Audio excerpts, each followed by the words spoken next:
ماتم والے حجرے میں بیٹھنے والے پر سلام۔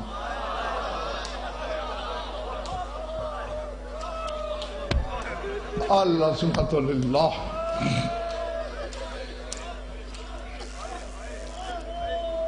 العظمت للہ۔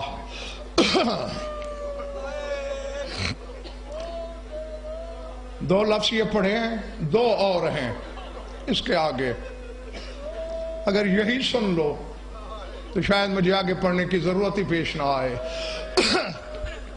جالس حجرت المعاتم، ماتم کی جمع ہے معاتم، ماتم کدے میں بیٹھنے والے پر درود۔ رونے آئے ہو نا؟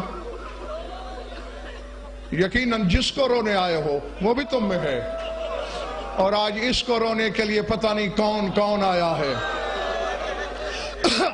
کہاں سے آیا۔ آگے فرماتے ہیں لابس السواد فی الآیاد والمعاتم، جملہ سمجھ لینا۔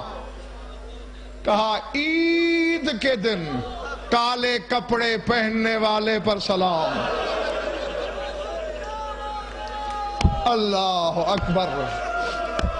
چونکہ سجاد ہی کہتا تھا آیادنا معاتمنا، لوگو عید تمہاری خوشی لاتی ہے، ہمارے لیے ماتم لاتی ہے۔ اللہ اکبر۔ العظمت للہ۔ العظمت للہ۔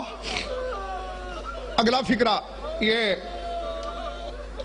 حوصلے سے تھوڑا اپنے آپ پر قابو پا کے ترجمہ سن لو، اور یہ میرے جڑے ہوئے ہاتھ دیکھ لو، مومنین بھی اور میری مائیں بہنیں بھی۔ یقیناً کلیجہ پھاڑنے والا جملہ ہے، لیکن مجبوری ہے، کیا کروں۔ المذبوح فی الاسواق، میرے ترجمے پہ بھروسہ نہ ہو، مرضی کا کرا لینا۔ المنشور لہ اللحم کالعوراق، فرمایا ہر بازار میں ذبح ہونے والے پر سلام۔ جو بازاروں میں ذبح ہوتا گیا، اللہ اکبر۔ اللہ اکبر۔ العظمت للہ۔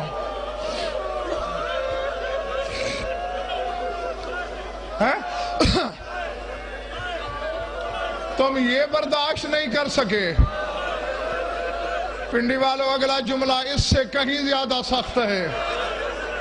فرماتے المنشور لہ اللحم کالعوراق، اس پر سلام جیسے کتاب کے ورقے بکھرتے ہیں، بازاروں میں اس کا گوشت ایسے بکھرے، کبھی کسی چوک پہ، کبھی کسی بازار میں، کبھی کسی دربار۔ اللہ اکبر۔ العظمت للہ۔ العظمت للہ۔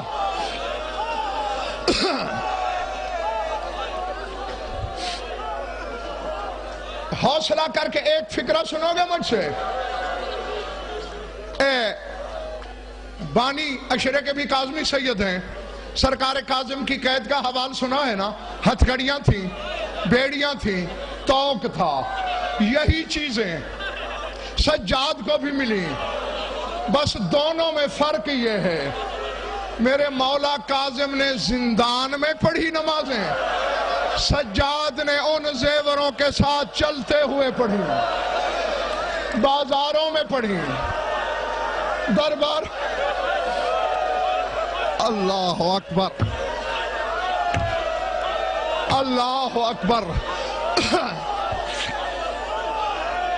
اپنے آپ کو سنبھال کے میرا جملہ سن لینا۔ ایک دن ہارون مکی تیرے امام ششم کے پاس آیا، امام قنوت پڑھ رہے تھے، میرے جڑے ہوئے ہاتھ دیکھ لو، امام قنوت پڑھ رہے تھے۔ قنوت ایسے ہوتا ہے نا، لیکن میرا مولا صادق ایسے پڑھ رہا تھا۔ ہارون مکی نے کہا مولا یہ کیسا قنوت ہے؟ کہا اپنے دادا سجاد کی سنت ادا کر رہا ہوں، چونکہ ہاتھوں میں ہتھ کڑیاں تھی،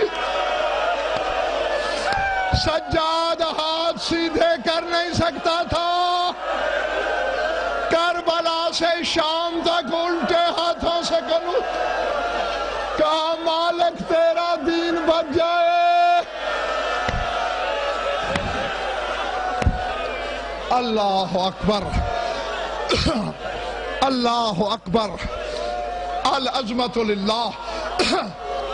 میں نے تمہیں بتایا ہے، بس میں بڑی جلدی چھوڑ دوں گا، سن لو فکرہ، اور پھر جب تک جی چاہے روتے رہو۔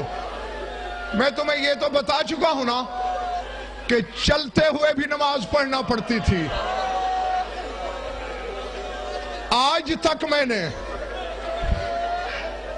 اس جملے کی حقیقت سیدو عزادارو نہیں بتائی تمہیں، آج بتانے لگا ہوں۔ میں نے بتایا تھا کہ بازار میں اذان ہوئی، نماز کا وقت ہوا، سجاد نے آسمان کی طرف دیکھا، پانی ہے نہیں، ہاتھ آزاد نہیں۔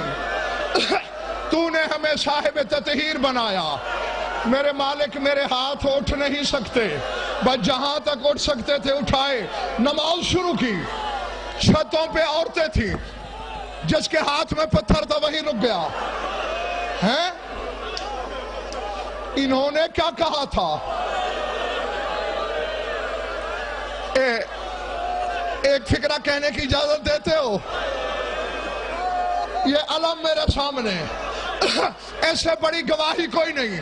شام والی بی بی پردے داروں میں ہے، اس کی بے گناہ اسیری کی قسم۔ کبھی کبھی بیٹھے بیٹھے سجاد دھاڑے مار کے روتے تھے۔ صحابی پوچھتے مولا کیا یاد آیا؟ فرمایا بازاروں کا ظلم۔ مولا تازیانے؟ فرمایا نہیں، کروڑ تازیانہ مارتے میں نہ روتا۔ مولا پتھر؟ فرمایا دنیا کے پہاڑ مجھ پہ گرا دیتے میں نہ روتا۔ اب مجھے بطول کی چادر کے صدقے معاف کر دینا۔ سجاد کہتے ہیں میں مر نہ جاؤں۔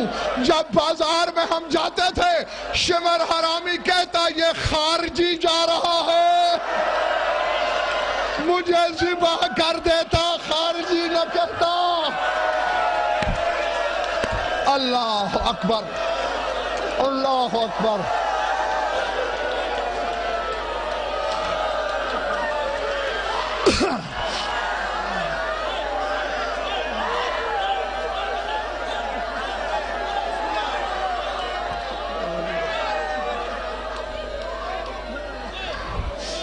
پڑھو ایک فکرہ، سنو ایک فکرہ۔